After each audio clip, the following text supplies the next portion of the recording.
Good evening, everyone. Welcome. And thank you for joining us for the G.E. Reagan Foundation Scholarship Program Award Dinner. It looks like everyone's found their seats. I'm going to ask that you please silence your cell phones if you have not yet done so. And before we start eating, I wanted to ask everyone to please rise for the Pledge of Allegiance.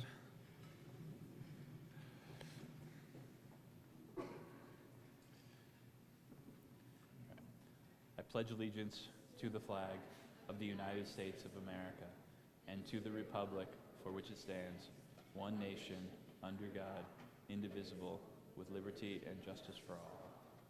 Excellent. Thank you. Please be seated. I'm not going to say much. I'm just going to say please enjoy your dinner and especially enjoy your dessert. Which Janet Tran, our education manager, and I came across this recipe. It came from a newsletter from Mount Vernon, so it's a recipe from George Washington. We thought it tied in pretty well with the theme of the presidency. So enjoy, and we'll see you in a little bit. It sounds like you'll all be sleeping well tonight, but it did remind me of a story that President Reagan used to tell that I thought I'd share with you. And forgive me if you've heard it, but it's about an old fellow who had taken over some scraggly creek bottom land all covered with rocks and brush. And he went to work on it, clearing away the rocks and the scrub brush and all. He cultivated it and he fertilized it, and finally he had a garden that was his pride and joy. And one morning after Sunday services, he asked the minister if he wouldn't like to come out and see just what he'd accomplished. Well, the Reverend arrived, and the first sight was of the watermelons. And he said, "I've never seen melons so big." He said, "My, the Lord has certainly blessed this land." And the Reverend came to the corn, and he said, "That's the tallest corn I've ever seen." He said, "Blessed be the Lord."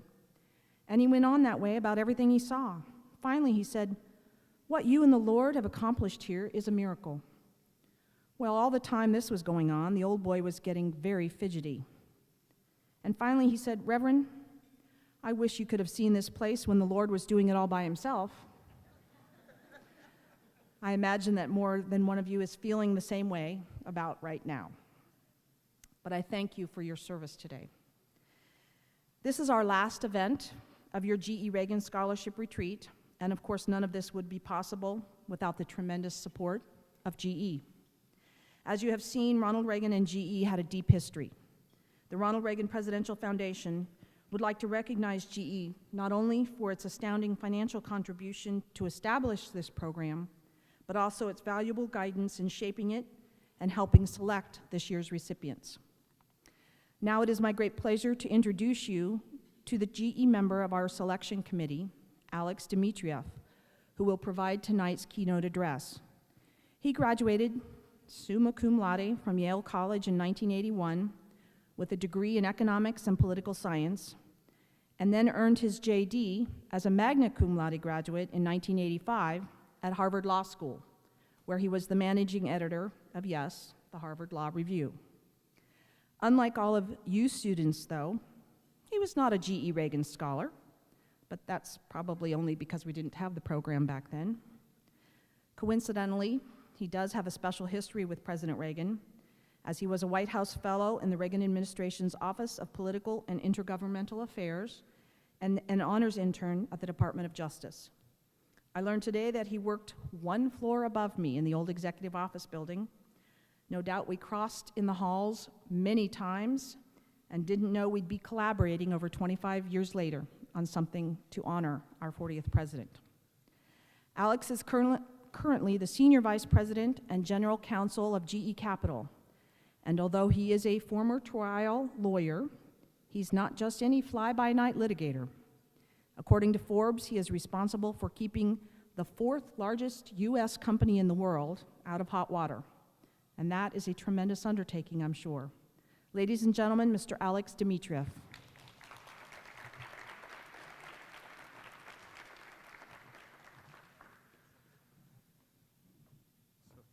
Thanks very much for the kind introduction. It's so great to see everybody. So I thought I'd start off with a couple pictures just to provide a little context and to set the stage for what I wanted to talk about tonight. That's me on the left. believe it or not, with a lot more hair back when I was 27 years old. That's my last day at the White House. That's when I got the cufflinks I'm wearing today, which I've kept from President Reagan. This is me with my other White House fellows. I'm sitting in the very back, but here's the picture that I really wanted to focus on tonight. This is my very first day at work, and this is the first day that the White House fellows came to work with President Reagan. And I was the only White House fellow who was actually assigned to the White House. I had not met President Reagan before this. That's my dad who's sitting in the cabinet chair in President Reagan's chair, facing around, turning, looking at me. And it's one of the proudest days of my life. First, President Reagan came in, and he saw my dad sitting in his chair, and he said, "Hey, that's okay, just don't press any buttons." But when I was introduced to get my certificate, President Reagan had heard my dad speak. My dad was a Russian. My mom was Russian. I'm a first-generation American. And he heard my dad's accent. And then he heard my last name, Dmitriev. And his face lit up.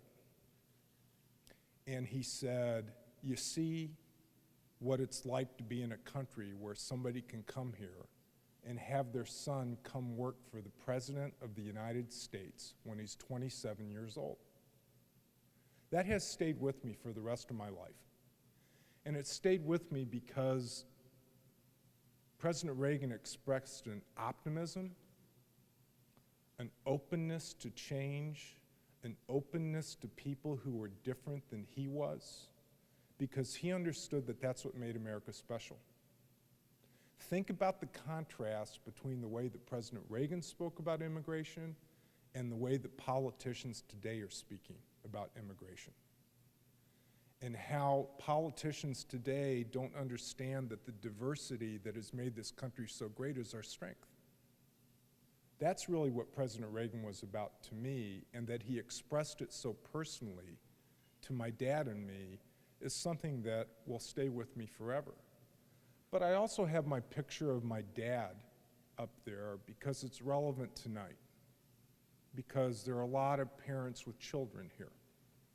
And having been on both sides of the children and parent divide, I'd just like to, if you'll give me a minute, say a little bit to each of you. Kids,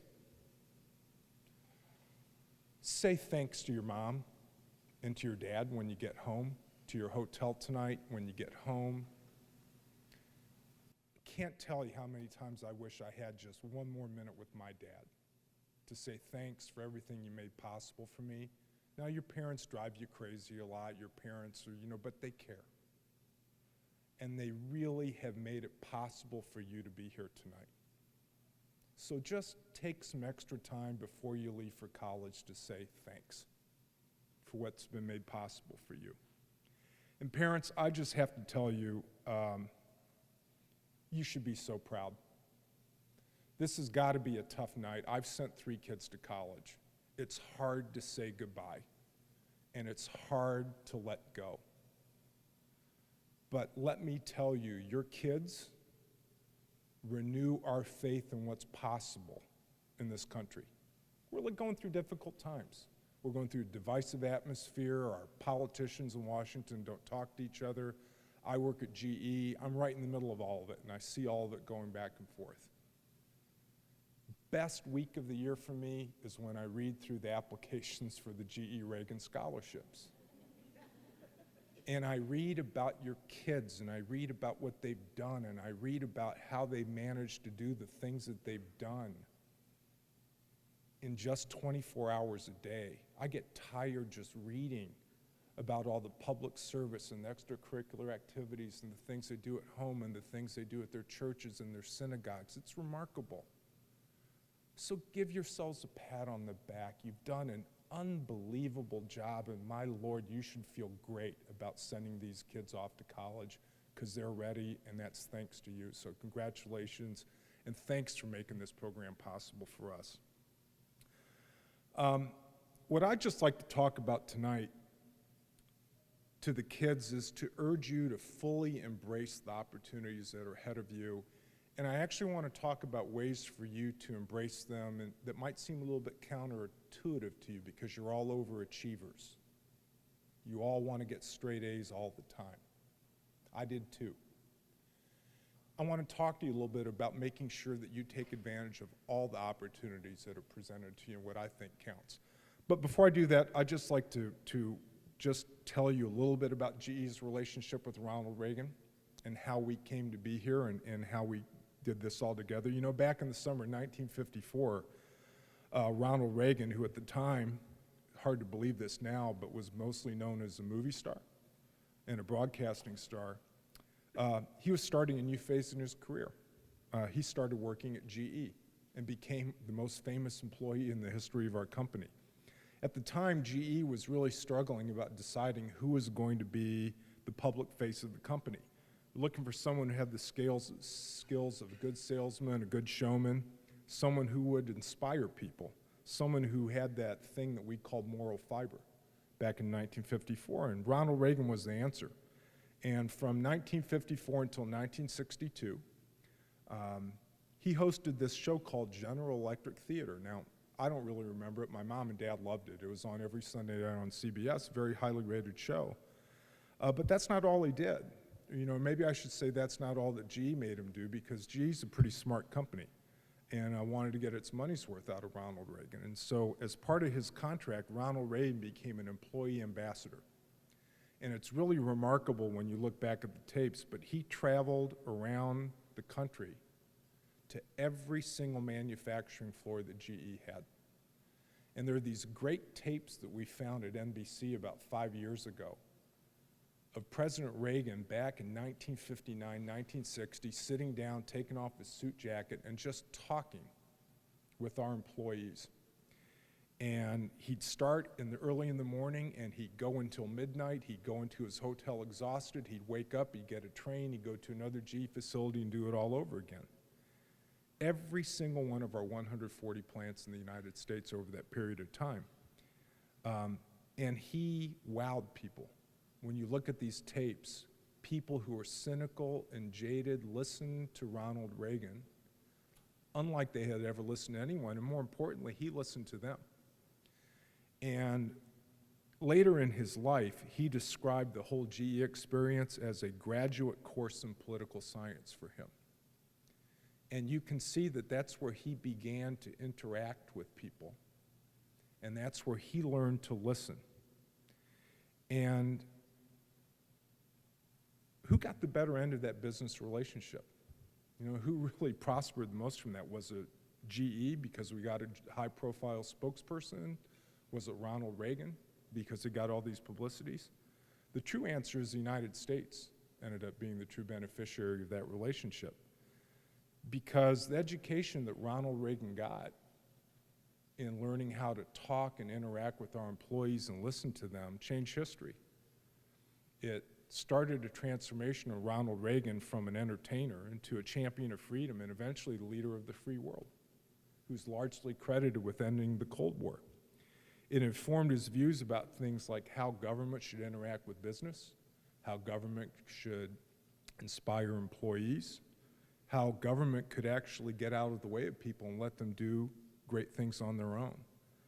But mostly to me, as I look back on his career now in 2014, it taught all of us that the ability to genuinely listen to people, even if you disagree with their viewpoints, is the hallmark of a great leader. Tolerance, respect for diverging viewpoints, and a willingness to discuss them rather than yell at each other all the time. We could use a little of President Reagan right now in Washington because of that. So it's a tremendous source of pride for us at GE that GE played a role in shaping what ended up being the optimism that defined President Reagan. President Reagan's belief in what this country could do, President Reagan's belief in what the citizens of this country could do, and President Reagan's optimism that this country, when things are fair, can compete with anybody and win. We can't maintain that optimism today if we shy away from our problems. So kids, we've made things tough for you because my generation, we kicked a lot of cans down the road. We've avoided a lot of the tough decisions. And so you face great challenges ahead of you because of the paralysis and the finger pointing that a lot of us have engaged in ever since President Reagan left office. So that's another way of saying that whether we're talking about business, which I do, or the public sector, which I know a lot of you want to get into, we need ideas. We need courage. We need ideas to try new things, to do things differently. We need to work together. We need leaders. We need leaders like President Reagan. We need leaders like you have already demonstrated at your high schools that you can become. This country needs you. That's why GE sponsors the GE Reagan Scholarship Program. That's why we at GE believe in you, believe in your future, and want to invest in your future because great things are ahead for you. I was laughing when I saw the group picture today because we were saying that we'll be able to say 20 years from now that we knew you back when. Go get them. And this is my theme tonight. Embrace all of the opportunities that are presented to you. So here's my story. First generation American, son of Russian parents. You know what Russian parents care about? Grades. Grades more than anything else. So look, things turned out okay for me. Nobody's going to hold a pity party for me, and I don't really want one. But if I look back on what I did in college and what I did in law school and what I'd done with my career, I'd do some things over, and I'd do them differently. And so what I'm here to urge you to do tonight as you embark on your college careers is to embrace the entirety of the college experience. Please don't just focus on what your grade point average is. Please don't just focus on doing really well in your sport or your one thing that you do. Embrace the entirety of the experience. Most importantly, be there for other people. When a friend needs you on the night that you're working on a paper, you're studying for an exam, and it means that you might get a B+ instead of an A- on that exam because you're there for your friend, be there for your friend.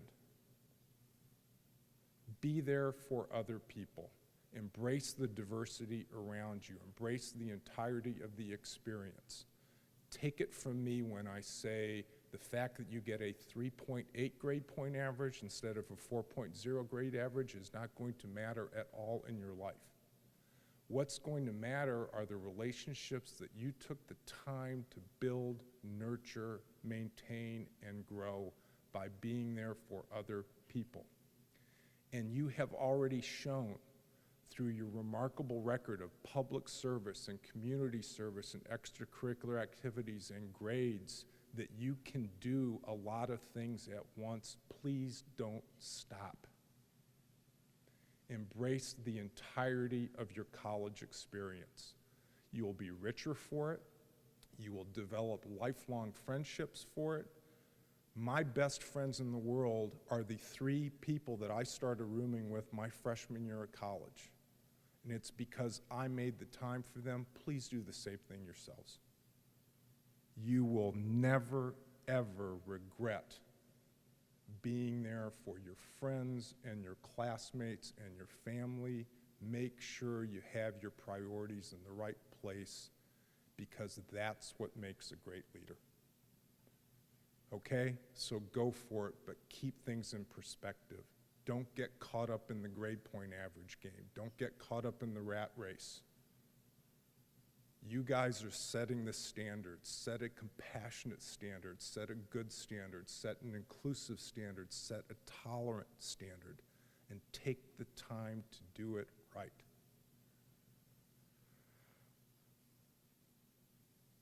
I didn't always do this. So I know what I'm talking about.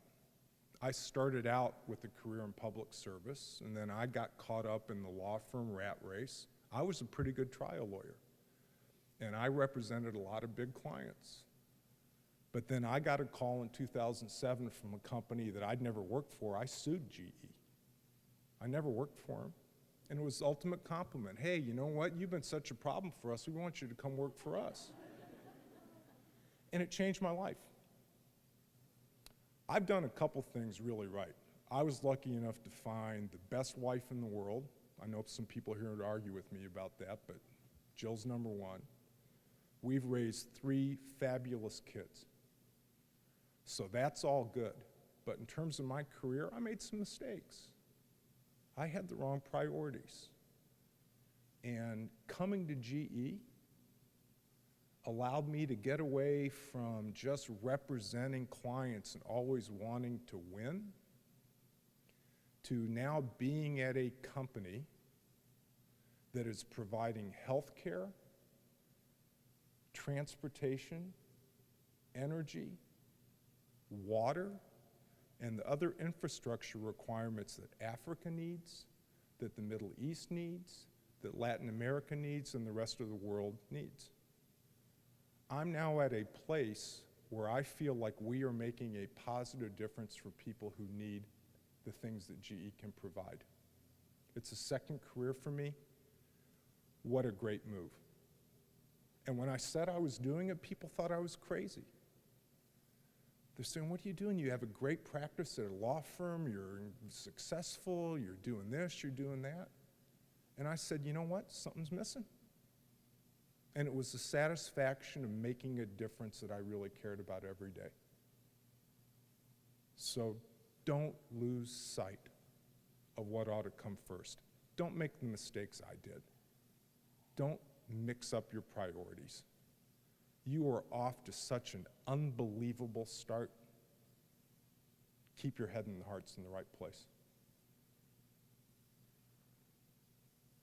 We look at what the world needs at GE. We believe there's a better way. We have a relentless drive to invent. We're confident in our ability to make the world work better.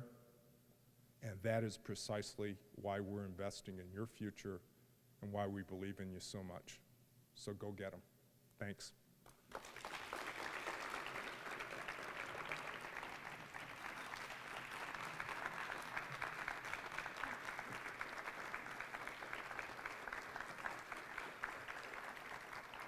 Thank you, Alex. Before we get into the awards and, oh yes, the money part of it, I want to acknowledge our other special guests this evening, whom you have met over the course of the retreat. Our 2011 scholar, Blake Delaplane, over here, who gave us some great advice yesterday. The Foundation's Chief Financial Officer, Glenn Baker, back here. And I do want to give a little shout out to our tireless and probably very tired woman who has coordinated every aspect of this evening and someone you've all gotten to know well, Erin Korsval. Finally, I'd like to thank former First Lady of the State of California, Gail Wilson, for her work on the selection committee and her tremendous presentation last night, and ask her to join us up here on the stage for the presentation of the awards. So in our third year of the GE Reagan Foundation Scholarship Program, we received nearly 12,000 applications from qualified students across this country. We asked them about their leadership at school, in the community, in the workplace, and at home. We received remarkable stories of leadership and service that restored our confidence in the future of our nation. And after an extensive and thoughtful selection process, 20 exemplary student leaders rose to the top. And that is you. I congratulate each of you for being among the few individuals to hold the distinction of the GE Reagan Scholar.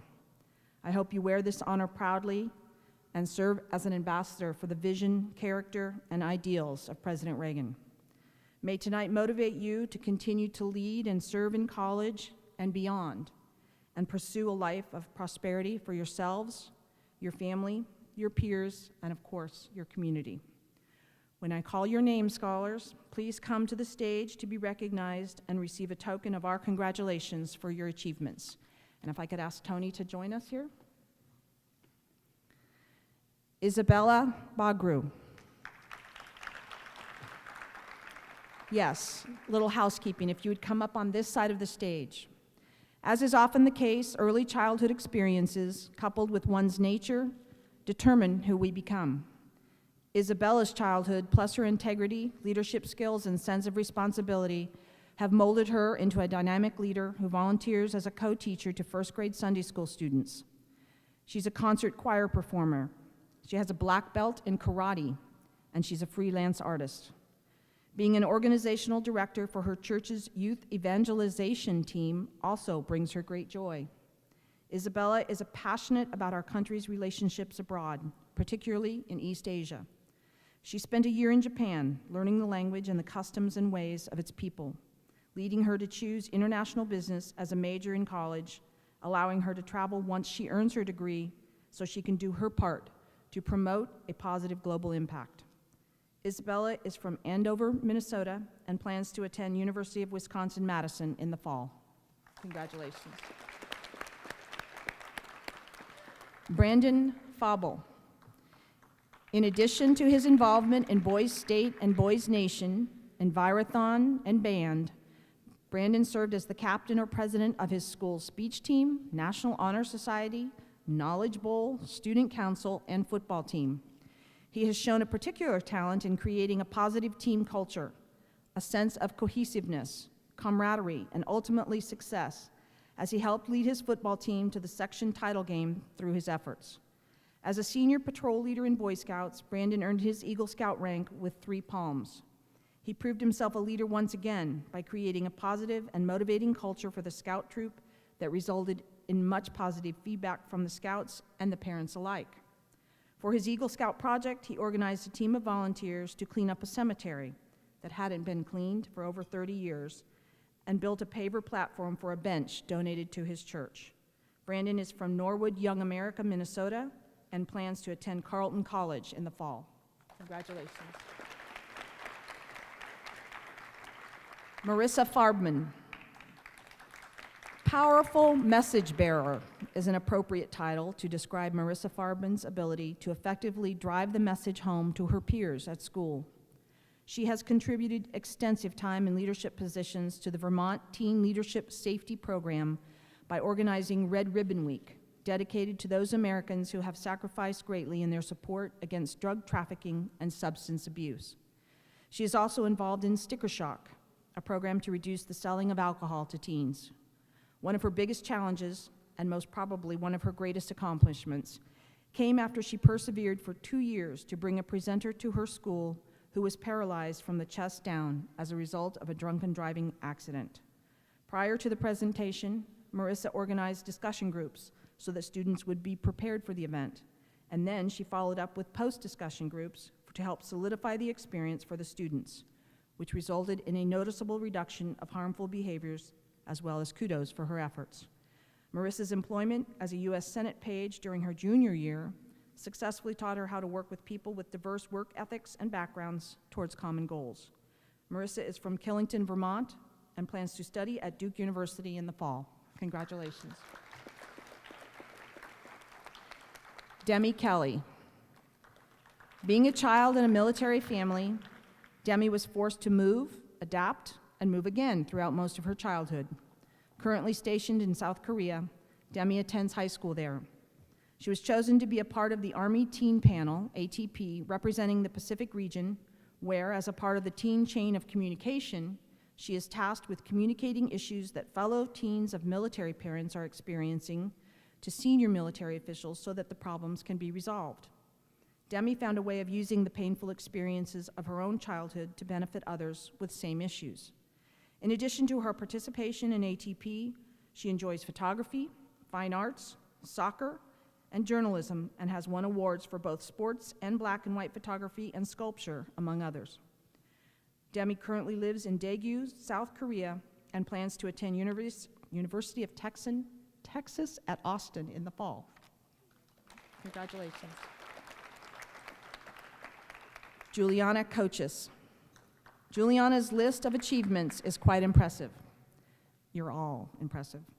She has served as president of the National Honor Society, was named a defensive MVP for her soccer team, received 9 varsity letters and a spot on the Wall of Fame, and received the U.S. Congressional Award silver and bronze medals for her more than 400 hours of service, among many others. However, her true passion lies with helping underprivileged children and their families. To that end, Juliana is actively involved with the Aimbridge Center for Hope, where she helped instill values in children such as healthy eating, exercise, and hard work in school. She organizes and facilitates an annual family carnival and a Santa shop to teach children to give back to their community. With a dream to start a nonprofit organization focusing on improving child literacy, Juliana will no doubt make a significant and positive impact on the children she serves. From Coraopolis, Pennsylvania, Juliana plans to pursue a degree in education and human psychology at Cornell University this fall. Justin Lai. Perhaps Justin would not yet realize the impact he would create when he founded the website teenagephotographer.com in 2011, which provides a place to help aspiring teenage photographers learn to photograph with passion. Through hard work, dedication, and perseverance, Justin grew his site, secured a sponsorship with Adobe, and launched the annual Teen Photo International Photography Contest. Hundreds of submissions from 16 different countries were judged by editors of Pop Photo and Time Lightbox. Justin donated all proceeds to the Josephine Herrick's Project, a charity that rehabilitates those in need through photography. While he has contributed over 500 volunteer hours as a camp counselor for special needs children and has an excellent academic record, he knows his path in life will involve using his skills in media and innovation, along with a major in symbolic systems, to effect creative solutions for modern-day issues. That was a mouthful. Justin hails from Austin, Texas, and plans to attend Stanford University in the fall. Welcome to California. Jamie Luke. Quote, "Throughout my life, I have been told that one will never truly be happy until he or she plays a role improving the lives of others. Jamie has taken her own advice to heart, committing herself to a lifetime of service to others in need. She spearheaded a shoe collection project with Souls for Souls, an organization that collects and distributes shoes to those affected by poverty or disasters. She also pledged to run a mile for every 3 pair of shoes donated as another way to use her own souls for other souls, and that's SOLES and SOULS. Jamie also instituted a plastic bottle recycling program as part of a team at her school to successfully reduce the trash footprint in her town, and has even acted in a docudrama as a drunk driver who killed her friends in order to discourage sophomores from irresponsible driving. Jamie plans to pay for college and living expenses herself, and has worked 2 part-time jobs throughout high school towards this end. Jamie grew up on a farm and intends to have a career that reflects this. She is from Stanberry, Missouri, and will major in agricultural economics with a minor in international agriculture at the University of Missouri in Columbia."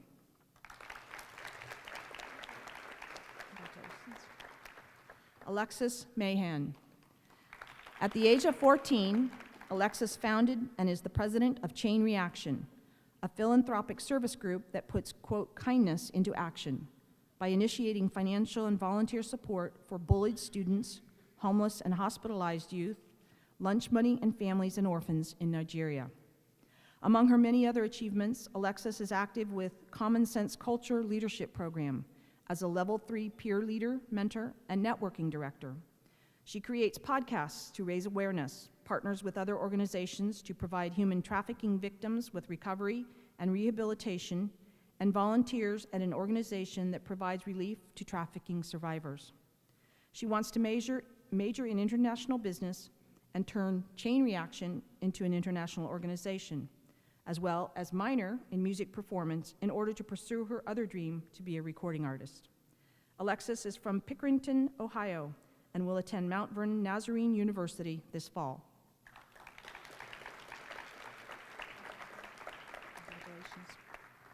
Grace Pack. 4 years ago, Grace founded One Parent Home Foundation, OPHF, an organization that helps and empowers young adults of single-parent households. Fueled by her own experiences and those of other single-parent students, she was determined to challenge the feelings of shame that so many felt due to their circumstances. While the foundation is her greatest passion, Grace has also created her own opportunities in life. She has earned the Congressional Gold Medal Award, plays the violin and piano, was the editor of her school's paper, treasurer of her student government for 4 years, and currently holds the Guinness Book of World Records for the fastest typist on a smartphone, which she set in 2011. Yes, there will be a competition later at the hotel. She will major in physics and hopes to work at NASA or another space organization while growing OPHF's outreach internationally. Grace is from Willow Grove, Pennsylvania, and will attend the University of Pennsylvania this fall. Derek Parker. Growing up in an urban community, Derek witnessed how difficult it could be to focus daily on one's education due to the challenging social atmosphere present in many of these communities. He knows that education is important, and he became convinced that to succeed in school and in life, a support system is crucial. To that end, he partnered with an administrator to found Each One, Teach One, in which students from his school mentor and tutor elementary students from nearby schools. In addition to running this program, after winning the National Dr. Martin Luther King Drum Major for Justice competition, Derek has traveled statewide to speak to younger students. He is a first-place award winner for debate, was the captain of the football team, captain of the baseball team, senior class president, and section leader in band. Derek's ultimate goal is to be an elected official. Derek is from Kansas City, Missouri, and plans to attend Morehouse College in the fall. I'm starting to wonder when you all sleep. Rachel Pavelka. Having started her first business at age 6 and volunteering at age 7, Rachel embodies 2 phrases of a Stephen Brennan quote, fervently believing and vigorously acting.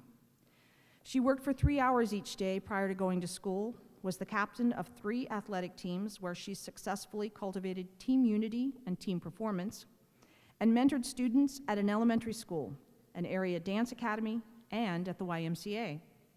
She and her peers entertained senior citizens with music, and she organized a surprise yard cleaning party for a family in need.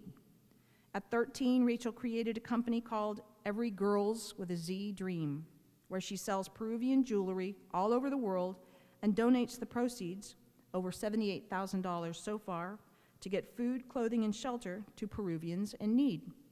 Her dream is to pursue a degree in nursing and become a neonatal intensive care unit nurse.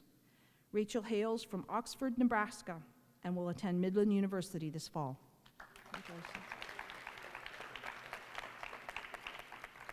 Ariel Reagan. Ariel's viewpoint is, quote, I do not see myself as the main work of art, but more so a part of a remarkable masterpiece in a gallery of citizenship.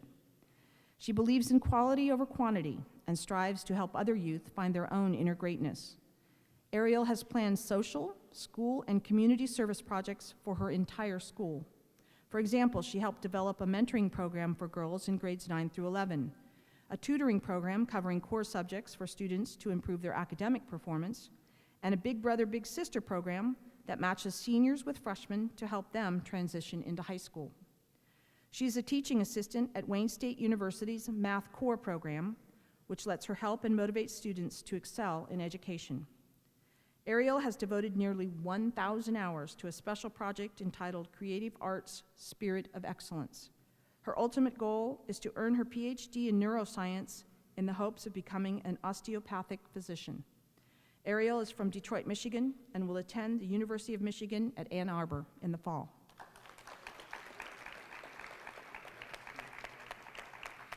Jacob Ray. At school, Jacob has served as president of such organizations as Skills USA, Business Professionals of America, National Honor Society, Student Council, and Teens for the Cure. The last of these was founded by Jacob after a family member was diagnosed with breast cancer. With the help of a Susan G. Komen affiliate coordinator, He set up the club and has been tirelessly working to raise teen awareness about early detection ever since. Jacob says, quote, "I also would like to continue involvement with the Susan G. Komen Foundation past my high school career by starting a fund that will help low-income women have access to mammograms." Another passion of Jacob's is computer engineering, and he has been providing computer troubleshooting and repair services to his own community, as well as teaching classes to help those who are unfamiliar with computers. Jacob hails from El Paso, Texas, and plans to attend the University of Southern California this fall. Welcome to the Trojans. Olivia Roberts, quote, "As a young leader who is learning by doing, I feel accountable for my service and the impact that I bring to my school, my community, and my family." Olivia embodies her own words by working to influence her peers to view volunteering as a worthwhile pursuit, and by her 4-year reign as Miss Mississippi Outstanding Teen. For her platform of eradicating human suffering and partnering with her school's 4-H club, she launched a Hope phone campaign to collect old cell phones and reprogram them to connect mothers and their babies to healthcare in developing nations. Olivia didn't stop there. She was the president of her student council, state president for the Miss Technology Student Association, named Miss Tupelo Outstanding Teen, and has devoted over 200 hours of service to both the Susan G. Komen Foundation and to the Prudential Community Spirit Award. Olivia hails from Shannon, Mississippi, and will attend Mississippi State University in the fall. Noah Robertson. Living a life dedicated to service is normal for Noah. He simply sees a need, and he works to fill it. Among the needs he has filled is to implement a successful anti-bullying program at school, which is now presented statewide. He started the Sidney Lane Robertson Organ and Tissue Foundation, which seeks to increase organ and tissue donation through awareness. As Student of the Month, he helped students struggling with their classwork, and he met with local city officials to launch a mayor's youth council in which he is working to create a smoke-free city, bike path, and walking track. Noah received a 2012 Founders Award for his efforts as a scout and has been inducted into the National Youth Leadership Society. He led a blood drive and is a 2-time state champion for the Future Business Leaders of America. His goal is to serve as legal counsel for congressional leaders and eventually run for political office. Noah is from Iuka, Mississippi, and plans to attend University of Mississippi this fall. Cole Scanlon. While maintaining his sky-high GPA, Cole boosted school participation in sports during his tenure as junior and then senior class president by starting a Support Our Sports SOS club. As a 4-year varsity soccer player, JV football captain, and CG Toros club soccer captain, he noticed, then solved the problem of empty stands at school games by splitting the club into promotion, fundraising, and service sectors, and devising incentives for students to come to the games. Students could buy school gear, treats, and get body paint, which was a very popular incentive, apparently. It worked, and he has now organized a charity 5K to provide sports resources for school children in Senegal. Future goals for Cole include earning an economics degree and an industrial engineering degree so that he can work for the World Bank and International Monetary Fund and play a part in raising citizens in developing countries out of poverty. Cole hails from Coral Gables, Florida, and will attend Harvard this fall. Charlie Shackelford, quote, "That kid Charlie is fantastic. He cheerfully works so hard on the docks, he makes others want to work harder too. The club has never been better." A member of the boating club where Charlie began as a dockhand made this comment, after Charlie, over the course of 2 summers, turned the club from an underperformer into the busiest peak summer season place around. He even trained his new boss to become a general manager. His reward? A management position of his own. Not bad for a high school student. Charlie also has a great passion for running, and he has run over 10,000 miles since 7th grade. I understand in the middle of the night he ran 10,000 miles in Simi Valley, too, last night. As captain of both his school's cross-country and track and field teams, he led them to a combination of 5 county, district, and regional titles, in addition to second and third place state finishes. His tutoring efforts at school are so effective and so life-changing that he's had a number of job offers already before he's even gone off to college. Charlie plans to double major in enterprise management and accounting and hopes to coach track and help underprivileged kids. Charlie is from Destin, Florida, and plans to attend Wake Forest University this fall. Elizabeth Witter.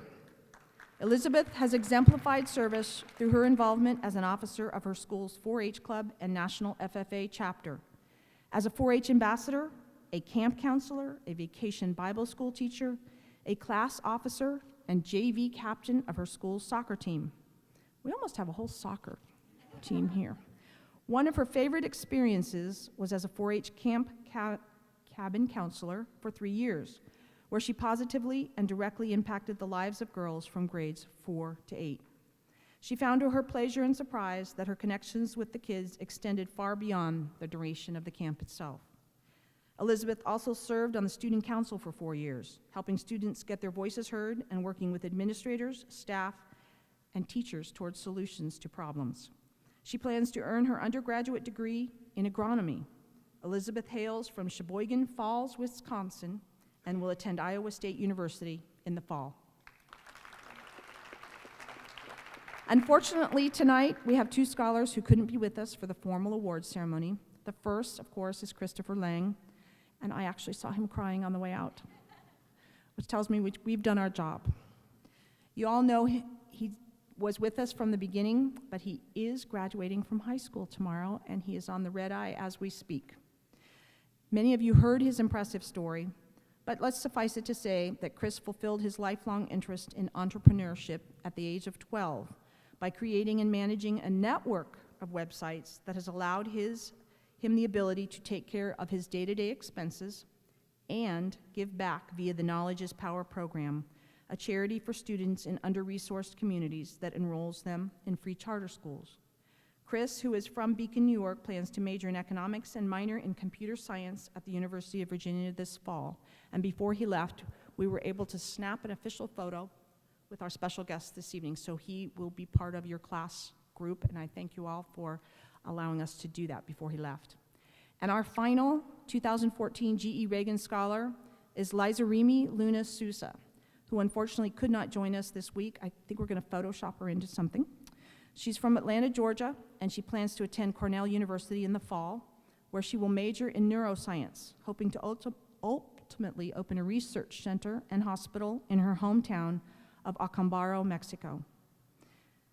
I just want to say congratulations to each of our 2014 GE Reagan Foundation Scholarship Program recipients.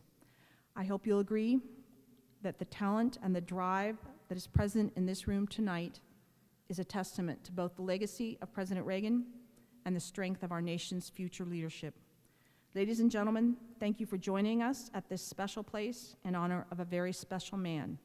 Please travel safely this weekend as you explore a little more and as you go home. My best to all of you as you hit your college campus and you check in and you figure out what you're going to do for the rest of your lives. And I know we've got your head spinning with a lot of advice, a lot of great advice. So now, as Alex said, go out and do it, okay? We are in your hands, and we're trusting that you're going to make it work. So thank you all for coming. Thank you very much to our special guests. I know Alex has a red eye. He's got to catch here too in a few minutes, so we're going to say goodbye to him. Please enjoy, have a cup of coffee. And I know there's some housekeeping that Tony has in terms of your departures. Thank you all.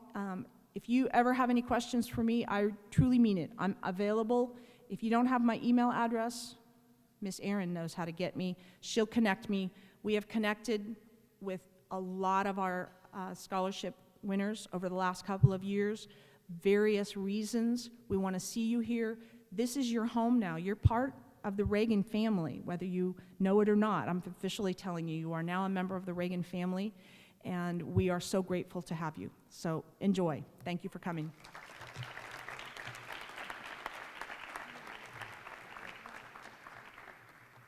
Okay. And And just a couple of very quick words from me. One, it has absolutely been our privilege to have you here over the last couple of days, each and every one of you, our scholars, our families, our loved ones. Thank you so much for coming out and joining us over the last couple of days.